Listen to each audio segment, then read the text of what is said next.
Hi folks, and welcome back. So in our last video we were talking about Marilyn Frye and the idea of structural oppression. Frye argued that the notion of oppression has been stretched beyond what we reasonably ought to use the concept to mean, and she was trying to recapture this central meaning of the concept for both analytical and political uses. She wants to be able to use it to analyze the circumstances of oppressed people and use it for politically emancipatory purposes. And we left Frye with the analogy of a bird cage.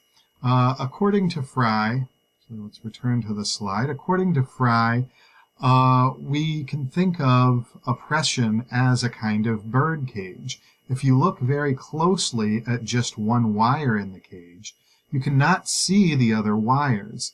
If your conception of what is before you is determined by this myopic focus, you could look at that one wire up and down the length of it and be unable to see why a bird would not just fly around the wire anytime it wanted to go somewhere. Furthermore, she says, even if one day at a time you myopically inspected each wire, you still could not see why a bird would have trouble getting past the wires to get anywhere. There's no physical property of any one wire, nothing that the closest scrutiny could discover that will reveal how a bird could be inhibited or harmed by it except in the most accidental way. It's only when you step back, stop looking at the wires one by one microscopically, and take a macroscopic view of the whole cage, that you can see why the bird does not go anywhere. And then you will see it in a moment. It will require no great subtlety of mental powers. It is perfectly obvious that the bird is surrounded by a network of systematically related barriers, no one of which would be the least hindrance to its flight, but which, by their relations to each other, are as confining as the solid walls of a dungeon. So the idea is that oppression operates in this same way.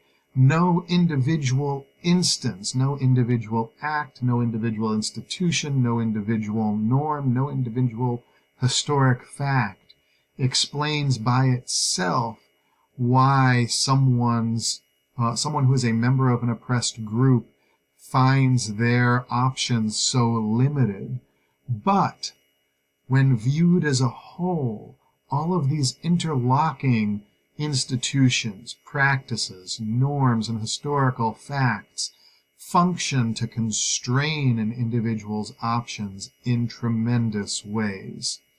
And for those inside the birdcage, for those who suffer from forms of oppression, it's an obvious fact that these structures exist. For those of us who have the luxury of examining them one by one, we may miss the interlocking nature of these structures. Iris Marion Young picks up on Frye's analysis and tries to extend it in various ways and supplement it in various ways. In particular, we're going to look at Iris Marion Young's account of the 5 faces of oppression, 5 forms that oppression might take in contemporary society.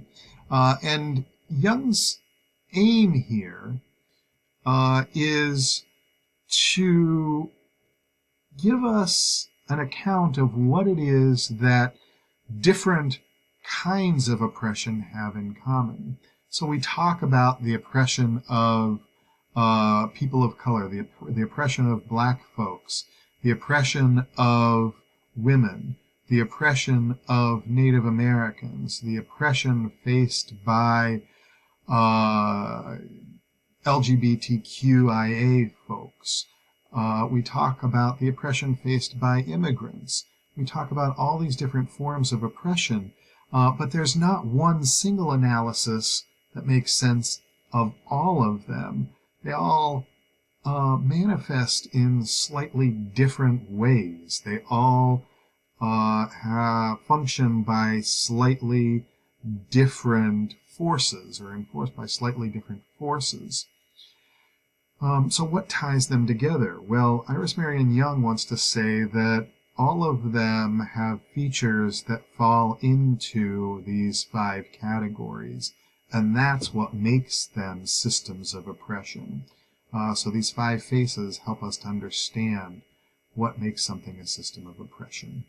Before we can get to the 5 faces, though, there's one more piece that we need for Iris Marion Young's account. She identifies and analyzes what a social group is in the context of talking about oppression. A social group for Young is something very different from a mere collective of individuals. A collective is something that you join voluntarily. You say, hey, here I am, sign me up, I want to be a part of it. But a social group is not like that. Yet it is a kind of entity that does not exist apart from the individuals who constitute it. Right? Social groups don't exist apart from these individuals, but they're not merely arbitrary classifications of individuals according to attributes which are external or accidental to their identity. It's not just saying, oh, all the blonde-haired people, or oh, all the blue-eyed people, which are external or accidental characteristics or attributes. And it's not merely all the people who signed up for this club. There's something different going on. Groups, she says, social groups, constitute the individuals who make them. So there's a complex relationship between the social group and the individuals who constitute the social group, because the individuals who constitute the social group are themselves constituted by the social group. Their membership in that group is central to their identity. Various features of that group are formative of their individual identities. So they make up the group, but they are formed by the group. Their identities are formed by the group. For this reason, she says, group affinity has the character of what Heidegger calls thrownness. One finds oneself as a member of a group, which one experiences as always already having been. You don't just form a social group. You find yourself as a member of it. She says a social group is a collective of persons differentiated from at least one other social group or by cultural forms, practices, or ways of life.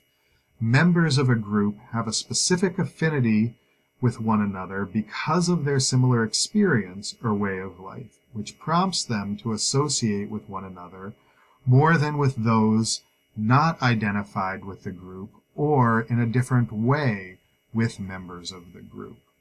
These groups, she says, constitute individuals, a person's particular sense of history, affinity, and separateness, even the person's mode of reasoning, evaluating, and expressing feeling, are constituted partly by her or his group affinities. We learn how to think from the social groups that we inhabit. We learn how to reason about our experiences from the social groups that we inhabit. And we find ourselves thrown into these groups, for our identities are defined in relation to how others identify us, and they do so in terms of groups which are always already associated with specific attributes, stereotypes, and norms. So recall the idea of interpolation that we worked with earlier in the semester. This idea functions to constitute an individual's identity as a member of a particular social group, because we take them to be members of that group, expect them to behave in ways that are stereotypically ways in which members of that social group behave, and treat them in ways that we think members of that social group ought to be treated. Let's turn then to Iris Marion Young's 5 Faces of Oppression and see what she has to say about these categories into which we can fit the various oppressive forces. So the first face of oppression that she identifies is the face of exploitation. By exploitation, she has in mind the idea that members of one social group are consistently benefited by by taking advantage of the labor or work or power of members of another social group. So the idea is one that she's drawing here from Marxist literature. She's thinking about the idea of exploitation in terms of the relationship between the capitalist class and the proletariat, or the workers. In Marx's theory, the capitalist class owns the means of production, and the workers cannot productively use their skills, cannot productively use their labor without access to those means of production. And so the capitalist class is able to extract value from the labor of the workers, because the workers can only make a living, can only survive if they work for the capitalists. And as a result, the capitalists accrue benefits over time from the labor of the working class.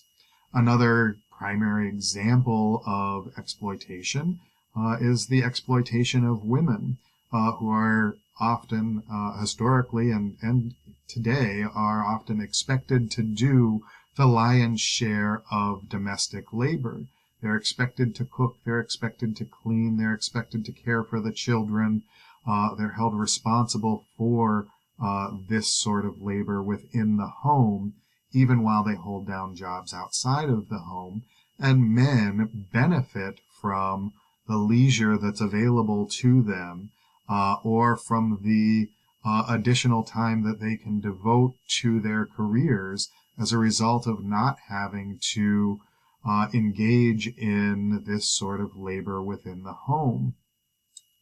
They are freed up to pursue their passions, to pursue more education, to play more golf, or to spend more time advancing their careers, because they don't have to worry about all of the pickups and drop-offs and the cooking and the cleaning, and managing the family's calendars, and keeping track of everyone's birthdays, and making sure that the Easter baskets are prepared or the Christmas presents are bought.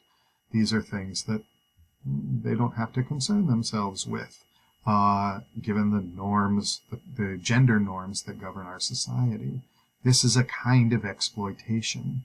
The central insight, Young says, expressed in the concept of exploitation, is that this oppression occurs through a steady process of the transfer of the results of this labor of one social group to benefit another. So it's a steady process of the transfer of the fruits of the labor of one social group to the benefit of another.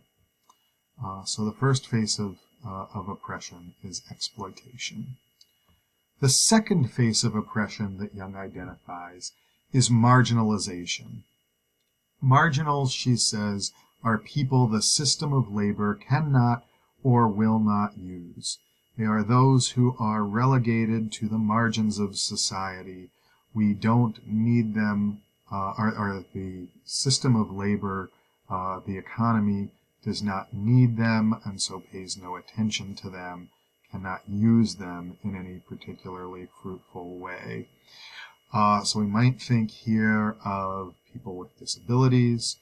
We might think here of people who are members of disadvantaged social groups, or disadvantaged racial groups, that lack an education that would make them fruitful employees within, or fruitful workers within the system of labor.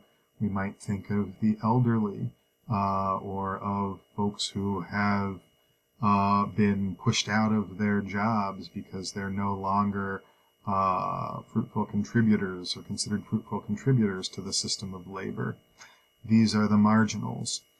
And Young says that marginalization is perhaps the most dangerous form of oppression, A whole category of people is expelled from useful participation in social life and thus potentially subjected to severe material deprivation and even extermination.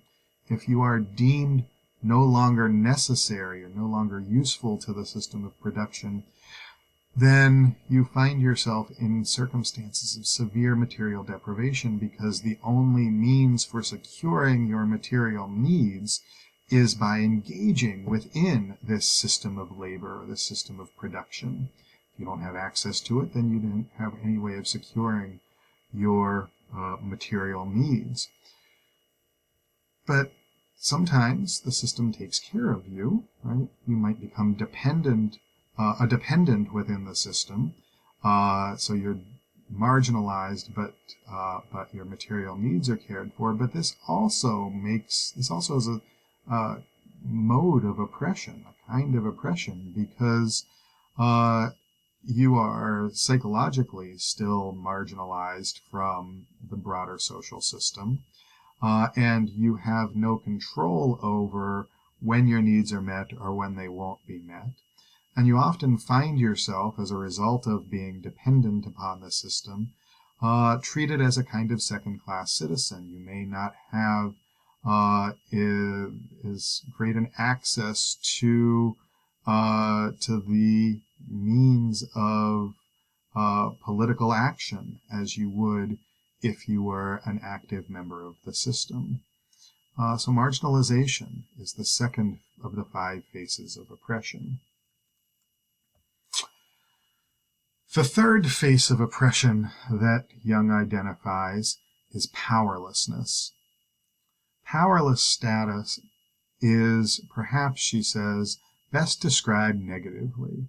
The powerless lack the authority, status, and sense of self that professionals tend to have. The status privilege of professionals, she says, has 3 aspects, the lack of which produces oppression for non-professionals. So the idea here is that the powerful within society are the professional class, those who have access to an education, who have access to managerial roles within society, who have access to instruments of investment within society so that they can accrue greater wealth and greater power. And the non-professionals are largely powerless. And the 3 things that professionals have access to that non-professionals lack access to, she says, are the progressive character of professional work. There's a hierarchy that one can climb, a ladder of progress that one can climb if one is a member of the professional class. But if one is not a member of the professional class, work is not a career, it's merely a job. It's not something that you progress through, it's something that you go to and perhaps jump from one to another merely to make ends meet, but not to make progress. So it lacks this progressive character. Professional work also has considerable autonomy involved. You may have a manager, you have a boss that you need to report to, and who you are accountable to, but in your day-to-day work, you largely get to decide how to structure your time. You largely get to decide when you're going to do which task, and you hold some power over others.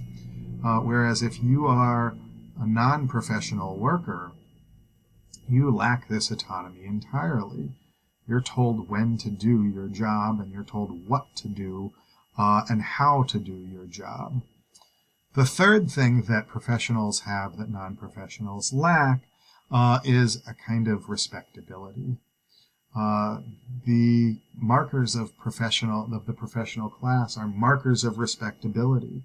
There are certain norms of behavior toward professionals, expectations about how they ought to be treated, demands by them from them about how they ought to be treated, that non-professionals lack. They are not accorded the same kind of respect that the professional classes are in day-to-day interactions. So powerlessness is the next face of oppression that Jung identifies, the third face of oppression that Jung identifies. The fourth face of oppression that Jung identifies, she labels cultural imperialism. Cultural imperialism, she says, involves the universalization of a dominant group's experience and culture and its establishment as the norm. So the dominant culture becomes the normative culture, the one whose modes of being are enforced upon everyone else. They are the expected modes of being. Others are expected to conform with these modes of being, to change their behavior to conform with these modes of being. And in particular, the dominant group's cultural understanding, the dominant group's understanding of their position in the culture and the position of other social groups within the culture is enforced on other social groups.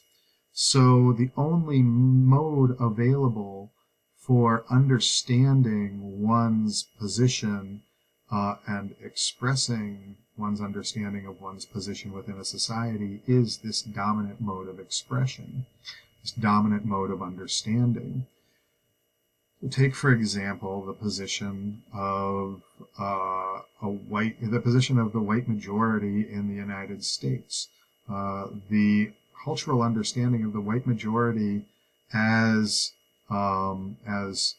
itself being the dominant social group, as its modes of expression being the dominant modes of expression, its modes of being being the dominant modes of being, the kinds that are deserving of cultural respect, that are the markers of respectability, is enforced on other social groups within the culture, so that non-dominant social groups, particular racially non-dominant social groups, are expected to treat the markers of white respectability as the markers of respectability, and their failure to exhibit those markers of respectability as a marker of their lack of respectability.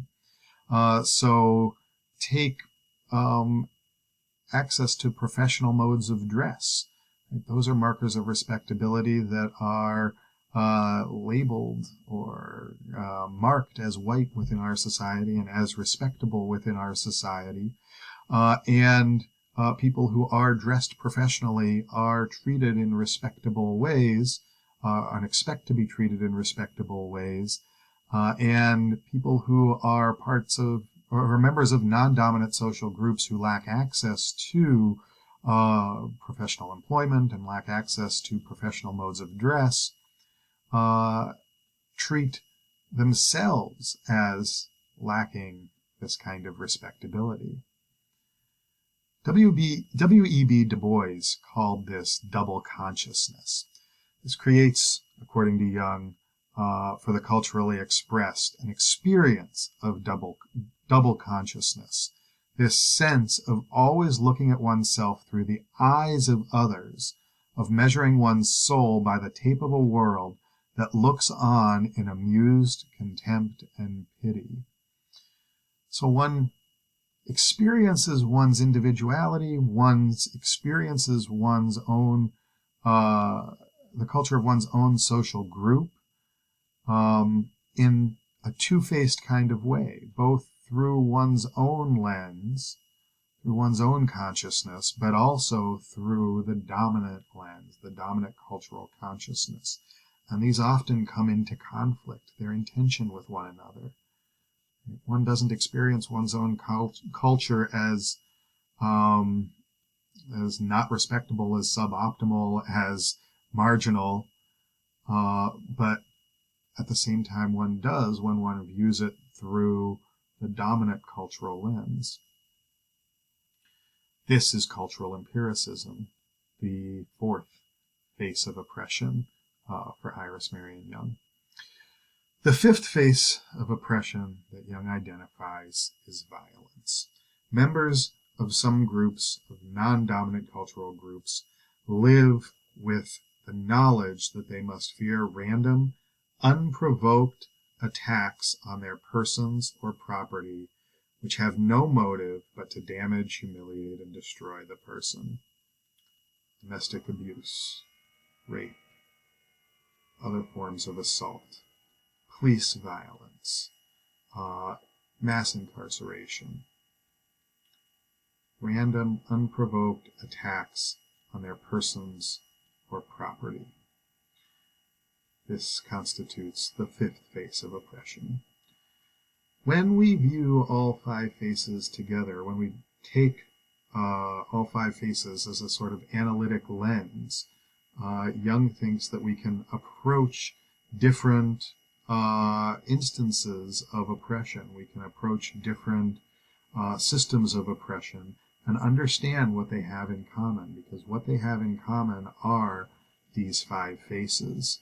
What they have in common are different ways of expressing or of manifesting these five faces of oppression. So when we come together this week for a discussion, I want to take this sort of analytical lens and use it to look at particular systems of oppression that exist within our society. Until then, take care and be well.